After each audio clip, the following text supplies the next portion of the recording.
En el nombre de Jesús, amén. Que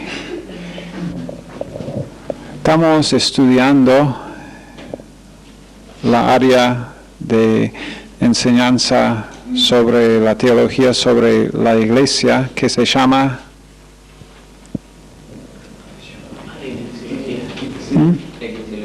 eclesiología, que es la doctrina de la iglesia o la expresión racional de la iglesia.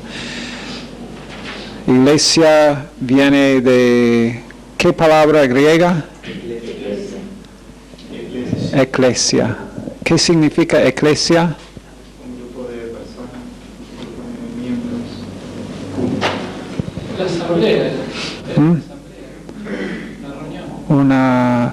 Bueno, que en el uso antiguo de la palabra eclesia significaba solamente una reunión de personas, pero ha llegado a significar en el Nuevo Testamento que exacto, las mismas personas que forman el cuerpo de Cristo y las personas que están llamadas fuera de su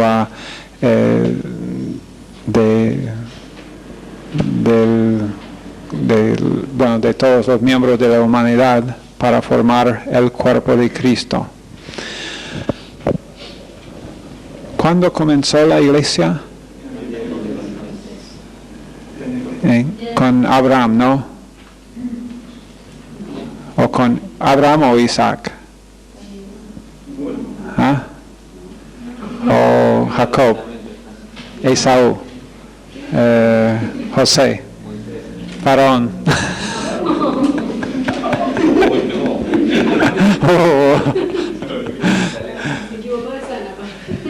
Ok.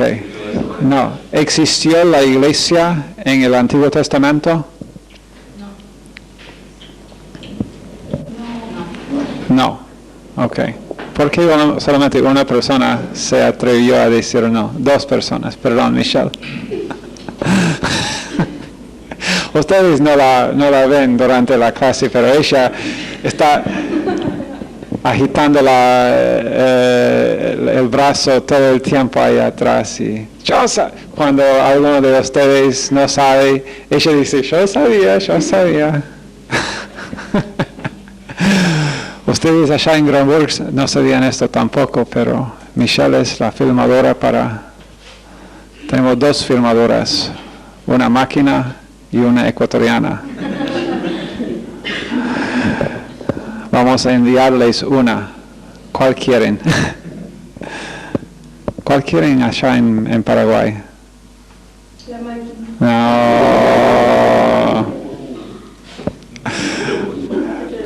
Ellas comparten un dormitorio. No, ahora Michelle dice que no. Compartían un dormitorio. Perdón, Michelle, yo usaba la forma equivocada del verbo, el tiempo equivocado. Ok, sí, comenzó la iglesia en el día de Pentecostés. ¿Jesús hizo alguna vez alguna referencia a la iglesia?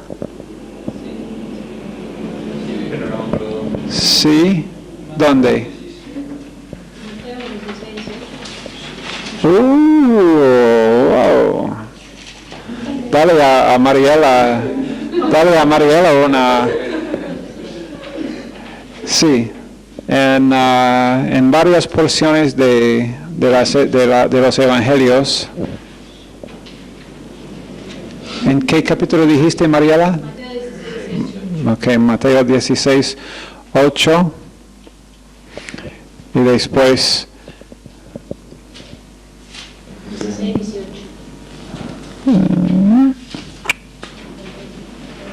18. Sí. Yes.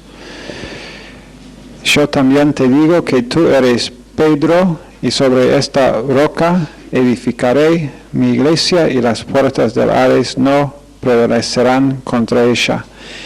Y a ti, entonces en verso 19, cuando dice a ti te daré las llaves del reino de los cielos, y todo lo que atares en la tierra será atado en los cielos, y todo lo que desatares en la tierra será desatado en los cielos, también tiene referencia a la iglesia, que no existía en el momento en que Jesucristo estaba ahí hablando con él, pero él dijo en verso 18, yo con tiempo futuro edificaré a mi iglesia.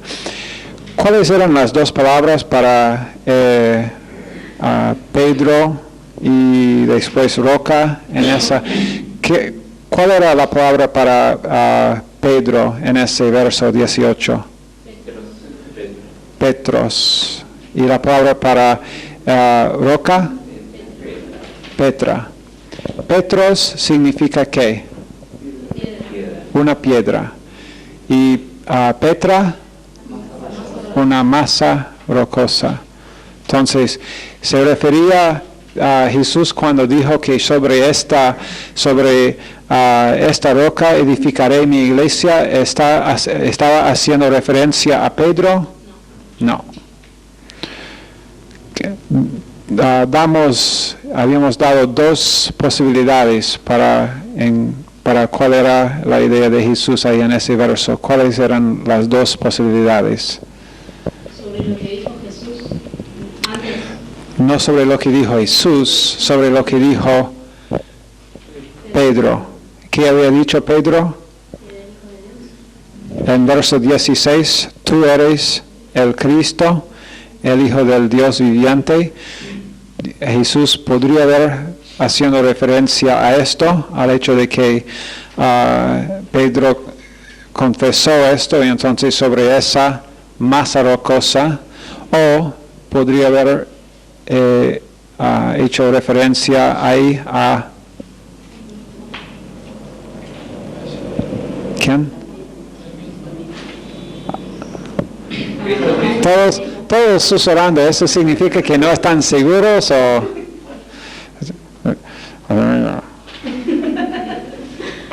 Es como, eso es como en las preguntas de verdad o falso, cuando yo veo alguien hace una V, pero después con una línea atrás de la V o dos líneas que, bueno, y realmente lo hagan así. Dame esa, no, just, I got a paper.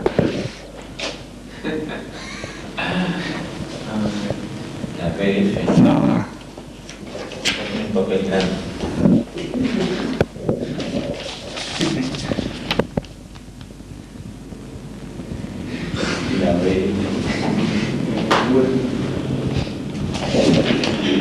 No se puede ver esto. ¿Se puede ver, Michelle, esto?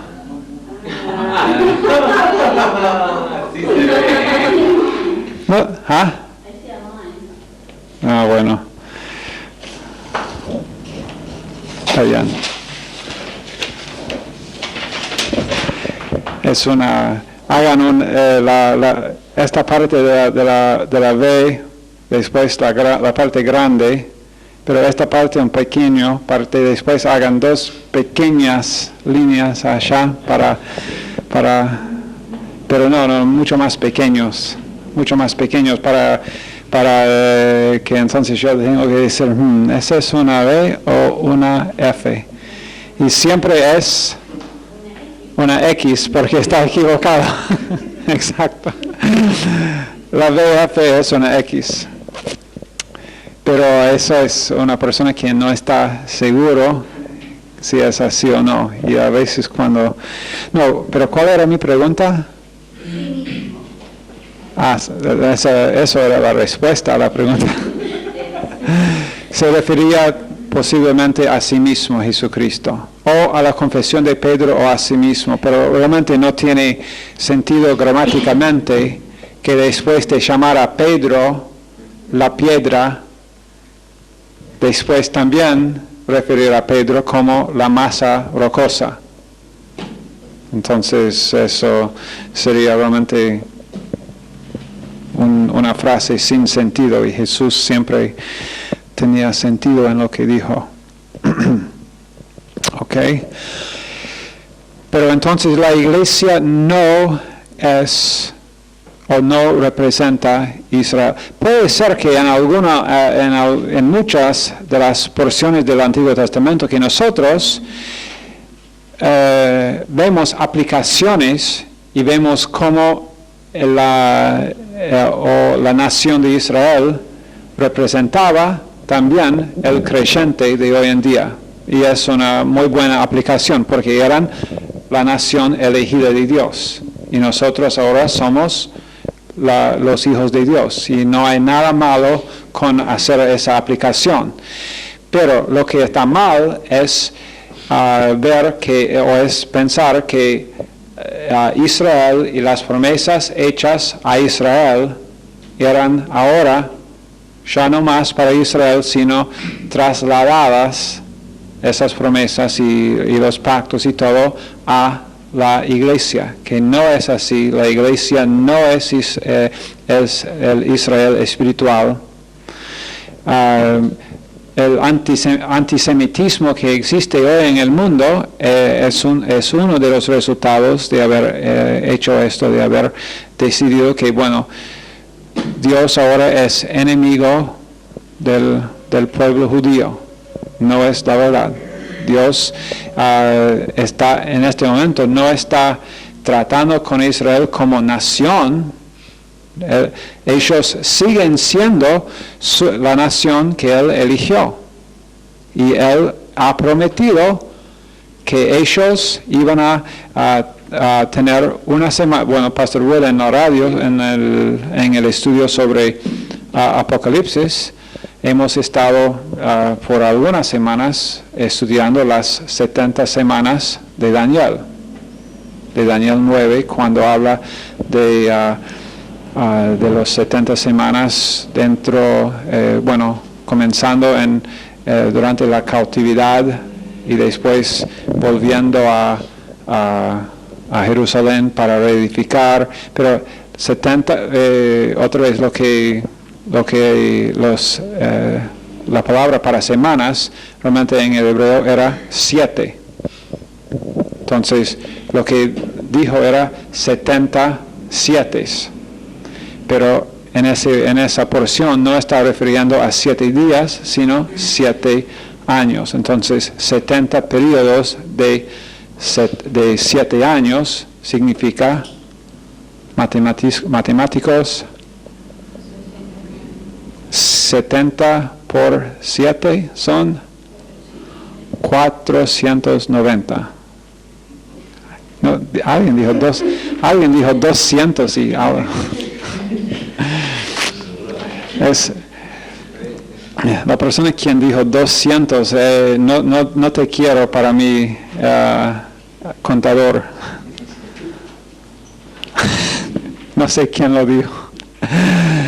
Pero cumplió después de esto 69 de estos periodos de 7 años. Entonces queda una semana de 7 años. Una semana más de años, que es 7 años, y estos 7 años donde Dios otra vez va a estar tratando con Israel, se llama ¿qué? La Gran Tribulación. El periodo de la Gran Tribulación es la última 7.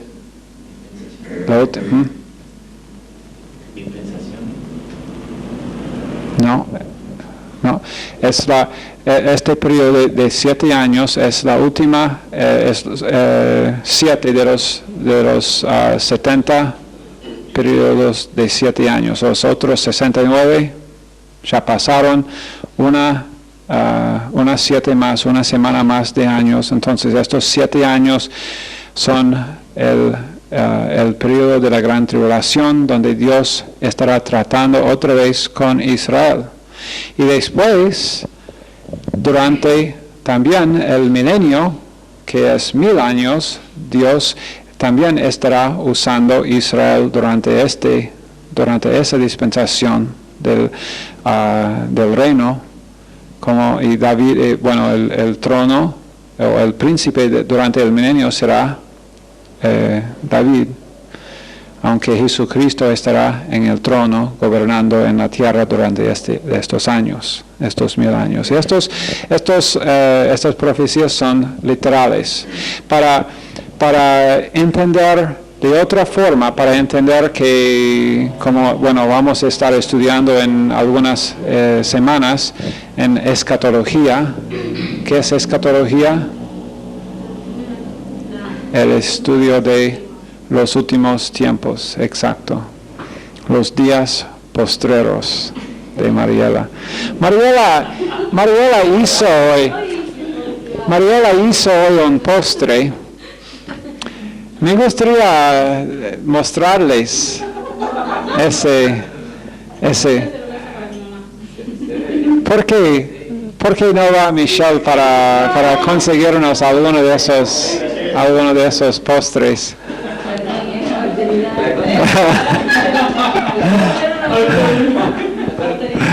La cosa es se ve bien, pero no sabe bien. Ajá. Okay. I want a close up of these, Michelle, for the. En la por separado.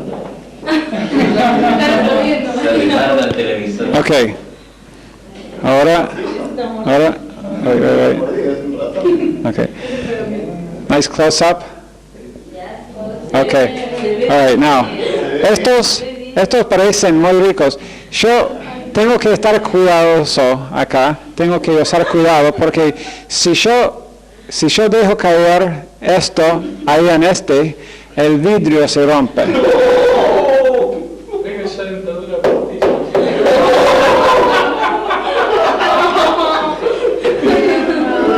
Gracias, Mariela.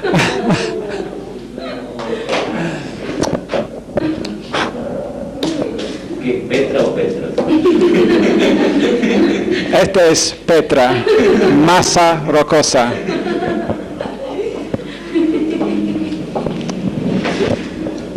Okay.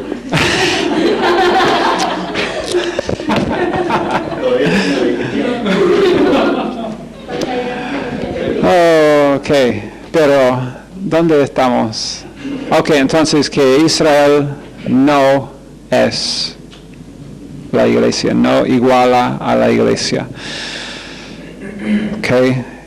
Tampoco podremos decir entonces que la iglesia es el cumplimiento espiritual de Israel.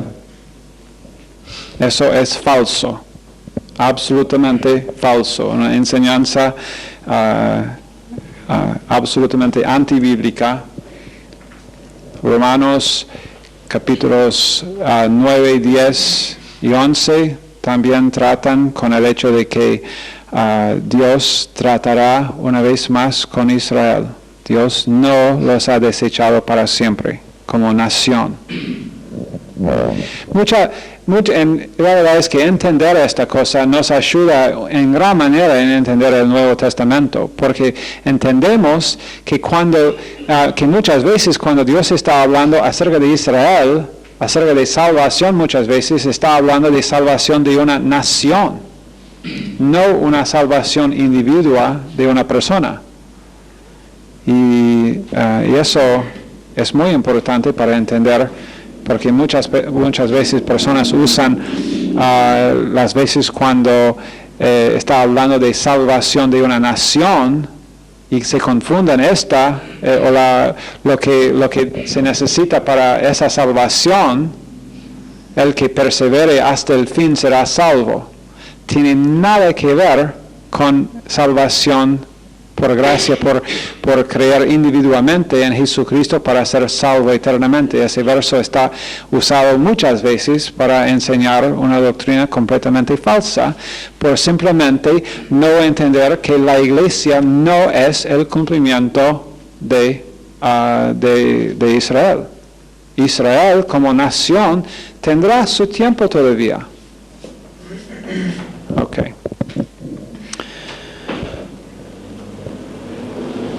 ¿Cuál era el término que nosotros, cuando nosotros hablamos de 3 iglesias? Una era la iglesia local, otro era la iglesia, bueno, antes de esto, visible. Bueno, la iglesia local es, ¿qué es? Mi iglesia. La iglesia visible, ¿qué es?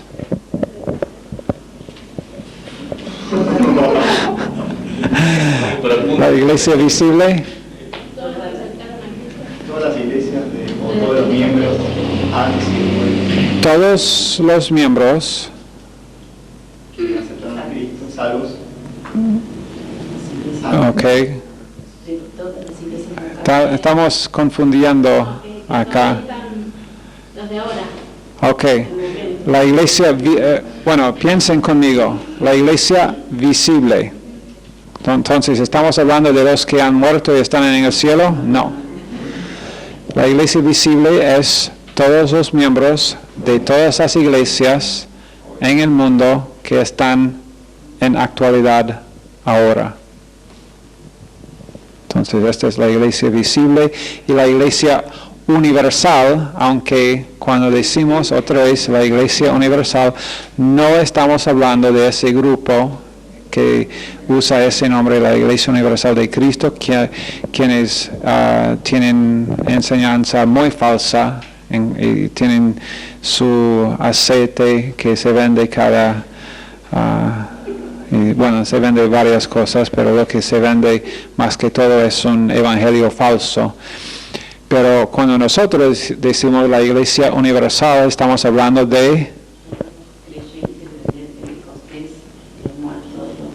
todos los creyentes, comenzando con el día de Pentecostés hasta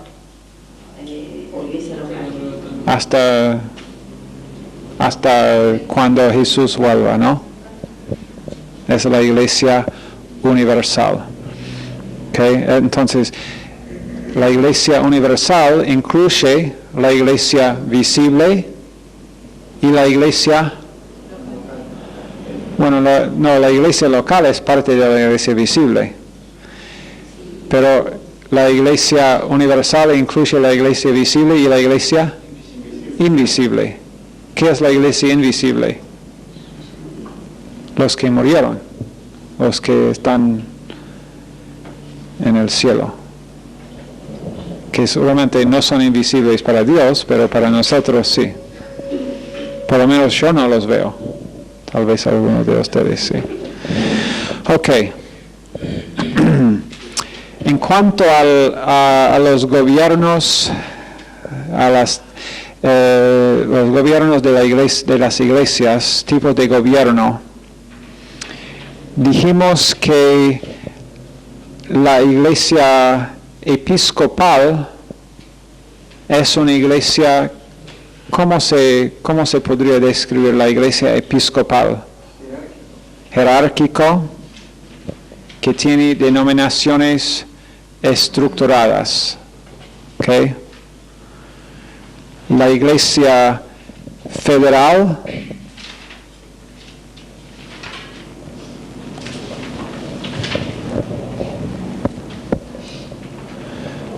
Individuos llegan sobre individual a una autoridad central.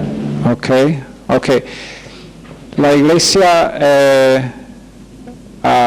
federal, uno de los ejemplos es la iglesia presbiteriana, es la autoridad del liderazgo, algunas estructuras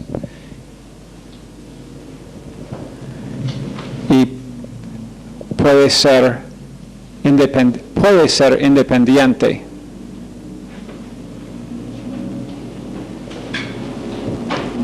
Una iglesia, algunas iglesias federales no son independientes, son miembros de alguna denominación. Y son miembros de alguna denominación, generalmente se ve esas estructuras no es el mismo que en la iglesia jerárquica, pero igual hay algunas estructuras en la autoridad, pero la Iglesia Federal, que es independiente, no es más bien similar entonces a la Iglesia Congregacional. La Iglesia Congregacional cree en un pastor maestro, ¿sí o no?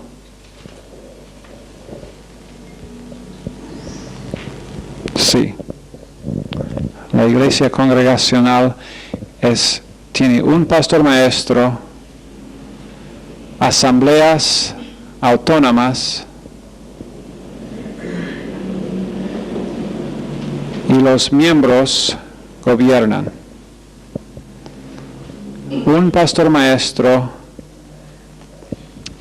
asambleas autónomas y los miembros gobiernan.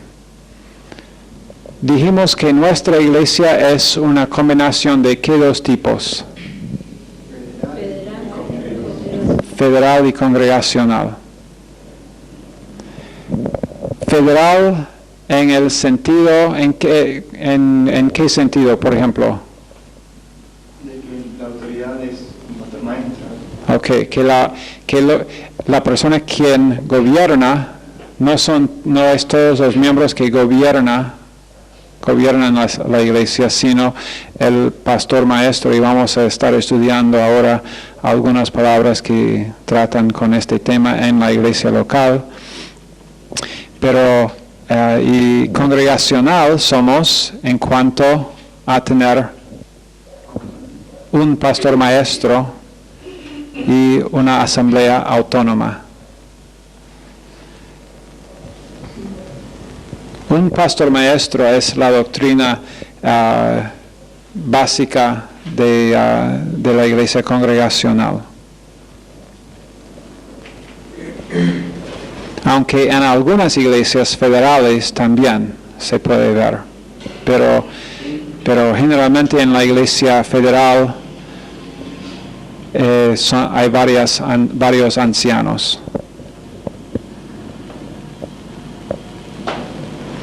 Y vamos a ver ahora en los minutos que nos quedan que el hecho es que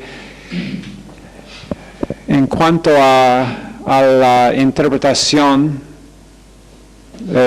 por varias iglesias de cómo es la palabra anciano en el Nuevo Testamento, que hay varias ideas en cuanto, bueno, realmente dos ideas, si la iglesia debe tener un anciano o muchos ancianos. En algunos casos dicen, no, uno solo y después un grupo de diáconos y después los otros miembros y esta es la forma de gobierno. En otras iglesias dicen que, bueno, un grupo de ancianos y después un grupo aún más grande de diáconos y después los otros miembros. En nuestro caso, nosotros creemos en el oficio de anciano bajo el anciano, podríamos decir el anciano gobernante, según 1 Timoteo 5:17 creo que es. Voy a averiguar si es así.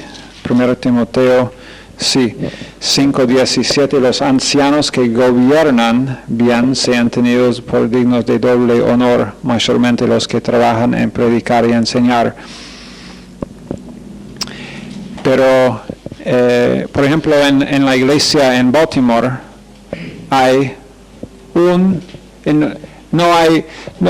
hay muchos pastores, como ustedes saben, en la iglesia en Baltimore, pero hay un pastor maestro quien es el pastor. Nadie en Baltimore tiene problema en identificar quién es el pastor gobernante de la iglesia. La verdad es que y acá tampoco tenemos ningún problema con identificar que Pastor Wood es el pastor de esta iglesia. Yo asisto en cuanto pueda, y especialmente con los jóvenes y con otros asuntos, pero nadie tiene problema en identificar quién es el pastor principal de la iglesia. Y la verdad es que cuando alguien, no pasa muchas veces, pero de vez en cuando alguien nuevo dice, bueno, ustedes son mis pastores, y yo les digo amablemente, tienes un pastor acá. Yo estoy dispuesto, y aún a los jóvenes, porque la verdad es que en la Biblia no existe el oficio de pastor de jóvenes. No se puede encontrar el don de pastor de jóvenes o ese oficio. No hay nada malo con tener pastores de jóvenes, y no hay nada malo con los jóvenes entender, bueno, él es mi pastor de jóvenes, pero aún así el joven debe entender que su pastor de la iglesia donde él va, si viene, los jóvenes no deben venir solamente a la reunión de jóvenes. Como en algunos casos, en algunas iglesias es así. Los jóvenes vienen a la reunión de jóvenes y a ninguna otra función de la iglesia. Y eso no debe ser, porque ellos están perdiendo la oportunidad de ser pastoreado por su pastor, quien es el pastor principal de la iglesia. Aunque el pastor de los jóvenes puede tener aún el corazón de pastorear, de ser más que enseñar, simplemente de pastorear. Pero igual, la iglesia, nosotros creemos fundamentalmente en que la iglesia debe tener un pastor maestro, y vamos a estar leyendo algunos versos que nos dan apoyo por esta posición. Y bueno, no quiero que malentiendan esto tampoco. No es que nosotros formamos nuestra doctrina primero y después fuimos buscando versos para apoyar nuestra posición, sino que tenemos que dejar, porque la verdad es que esto es una regla homilética, es que hermenéutica, perdón. La regla hermenéutica, ¿qué significa hermenéutica? La primera persona es siempre en levantar la mano. ¿Qué significa hermenéutica? Alguien que tomó el curso. Alguno de los hombres que tomó el curso de hermenéutica. El estudio de la ciencia de interpretar la Biblia. Ok, es hermenéutica. Una de las reglas de hermenéutica es que nosotros tenemos que ir a la Biblia primero, no ir con nuestra preconcepción, nuestra idea ya concebida, y decir, bueno, eso es lo que creo, voy a ir a la Biblia para averiguar si la Biblia apoya lo que yo creo.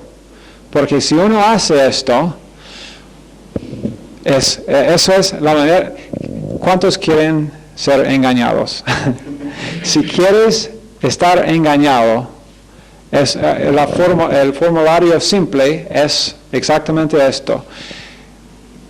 Piensa en algo que tú crees o te gusta creer, y bueno, eso es lo que me gustaría pensar, que un creyente puede perder la salvación. Bueno, vamos a ir a la Biblia a ver si podemos encontrar algunos versos que parecen indicar esto. ¿Sabe qué? Vas a encontrar algunos versos que parecen indicar esto. Si tú lo sacas especialmente de su contexto, y si tú no buscas o ignoras los otros 200 o 300 versos que dicen algo el opuesto, pero uno que quiere apoyar una posición por ir a la Biblia siempre va a poder encontrar versos bíblicos para gente tienen versos bíblicos por no evangelizar. Versos bíblicos. Algunas veces versos o porciones que ellos han hecho una alegoría, como compartí una vez que un hombre quien es famoso en el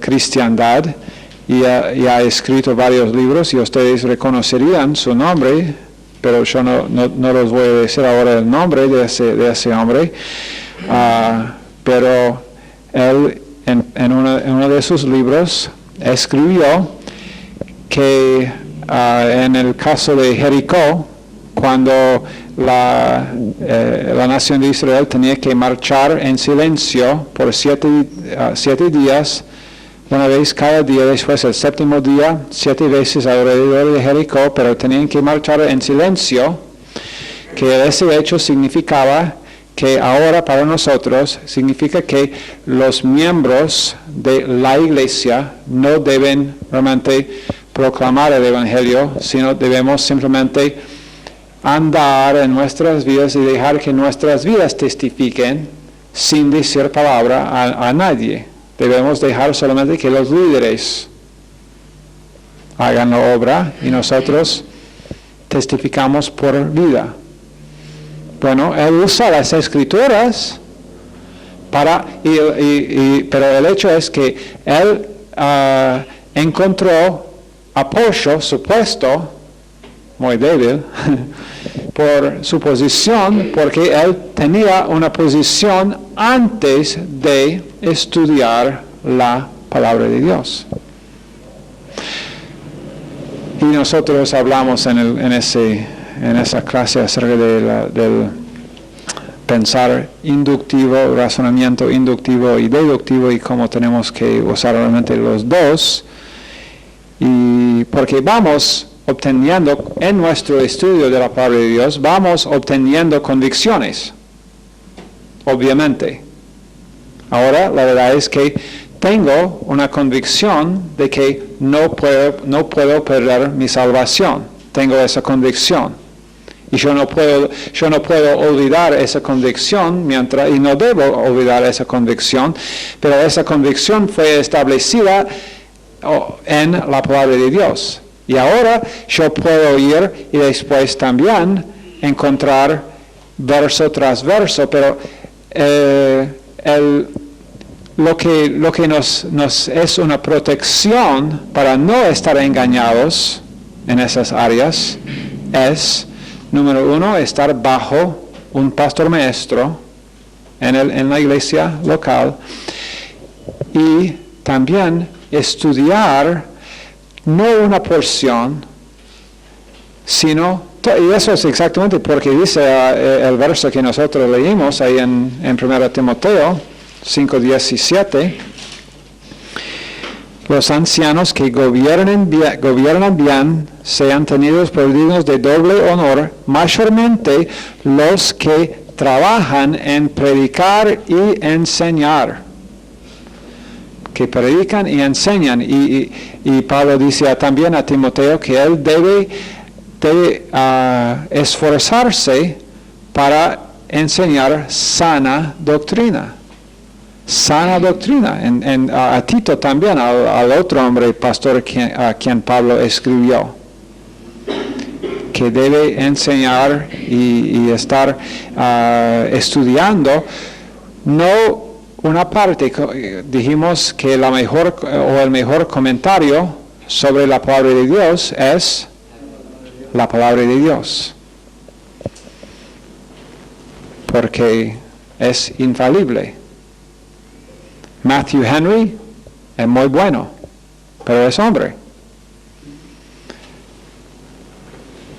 Yo podría nombrar 6 otros comentarios, cada uno escrito por hombres quienes estudiaron por toda su vida la palabra de Dios, y comentarios que uso y saco mucho beneficio de sus estudios, pero hombres falibles. Y Matthew Henry dice que él cree que esto significa esto. Brown, Driver and Briggs dice que significa otra cosa. Bueno, parece que uno está equivocado. Oh, puede ser que los dos están equivocados. Pero si nosotros dejamos que la palabra de Dios hable en cuanto a todo esto, estamos protegidos y también estar bajo la autoridad. Ok, ahora 3 palabras griegas. Tenemos algunos minutos que nos quedan. 3 palabras griegas en el Nuevo Testamento. Número 1, presbúteros. Presbúteros. P-R-E-S-B-U-T-E-R-O-S. Presbúteros. Esa B es una B grande. Para mí hay una sola B, la otra es V, pero está bien.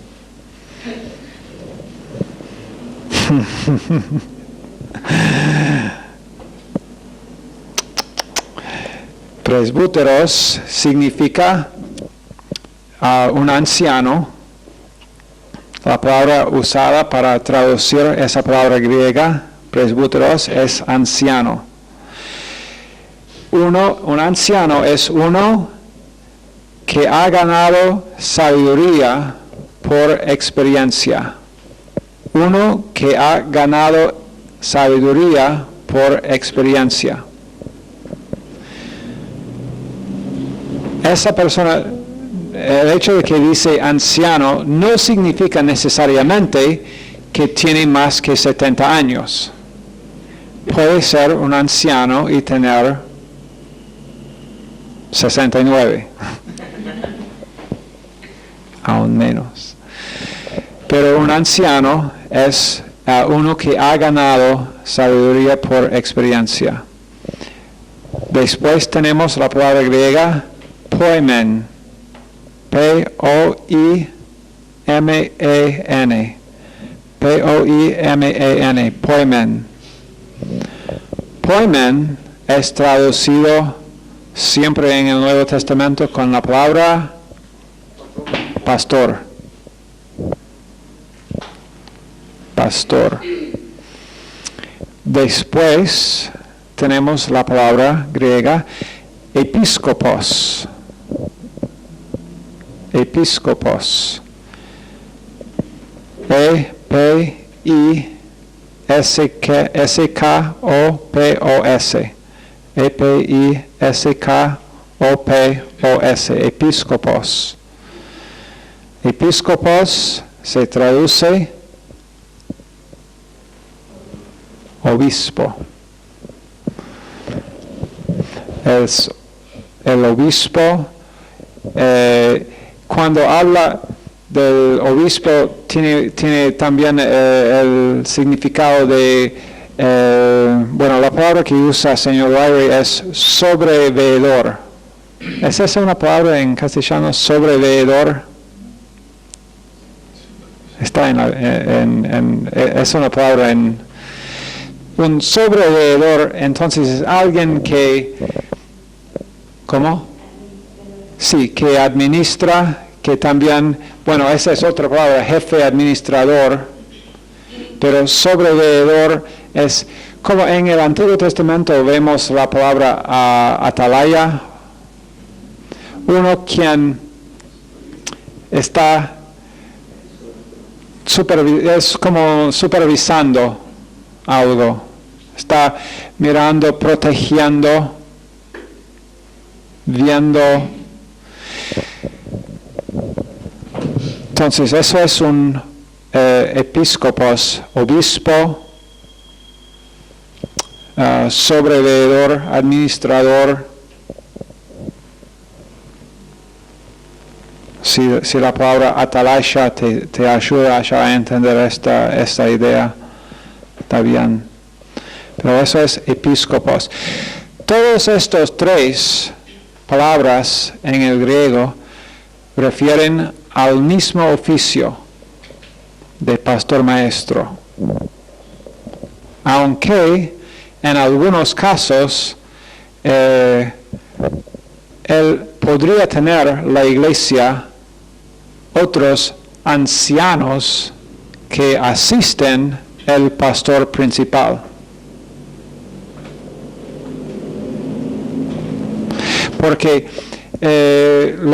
Dios usó tres palabras específicas para referir a ese oficio, para darnos una idea total de lo que es el pastor maestro. Primero, él es uno que ha ganado sabiduría por experiencia. Por eso Pablo dijo a Timoteo que no debe ser pronto en imponer manos sobre alguien para ponerle en el cargo de pastor maestro de una iglesia. Porque si no ha ganado sabiduría por experiencia, y eso es más que simplemente el conocer de doctrina. Uno puede conocer un montón de doctrina, pero no tener ninguna sabiduría en qué compartir, cuándo compartir, con quién compartir, como hemos dicho antes. En cuanto a comunicación. También el poimen tiene la característica de ese hombre, ese pastor maestro, que él pastorea. Entonces, que él tiene un cuidado de las ovejas bajo su instrucción. No es como Jesús hizo referencia a ese asunto cuando él dijo, yo soy el pastor de las ovejas.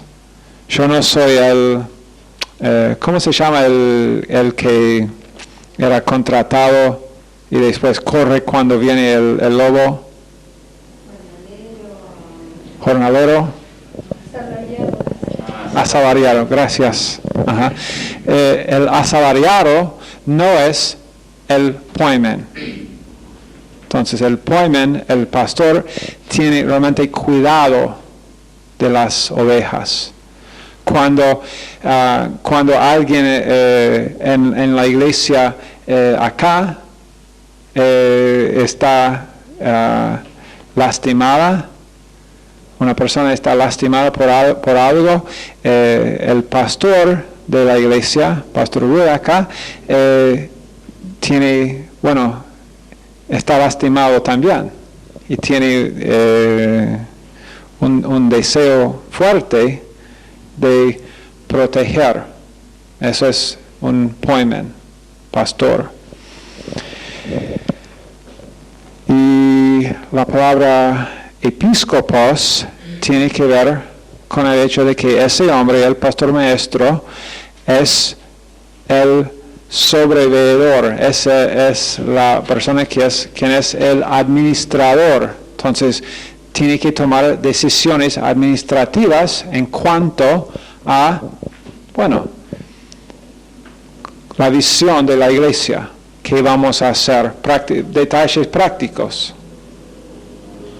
Pero entonces, quiero que nosotros veamos que entonces estas tres palabras nos dan una idea más amplia de lo que Dios quiere de este hombre, que él pastorea, que él tiene sabiduría ganado por experiencia y también que él administra en la iglesia.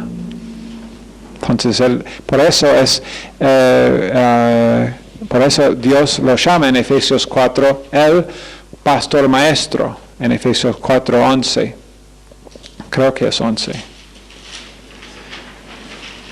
Y esto también allá, sí, 4:11 de Efesios, cuando dice en tu Biblia pastores y maestros, la gramática griega no admite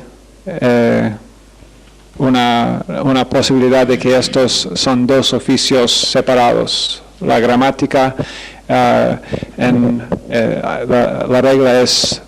regla gramática griega se llama Granville-Sharp. La regla Granville-Sharp que dice que en la construcción con la preposición que hay acá y el artículo que significa que es un oficio, el pastor maestro, pastor guión maestro. Ok, no tengo más tiempo hoy, pero he dicho que todos estos, o cada una de estas palabras griegas refieren al oficio del pastor maestro. Ok. Bueno, mañana es miércoles, ¿no? Tendremos una clase mañana y el jueves tendremos un examen.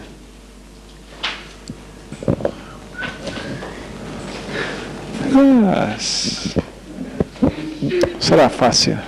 Señor, bendice a estos estudiantes y ayúdalos, Señor, ahora a respirar una vez más. En el nombre de Jesús. Amén.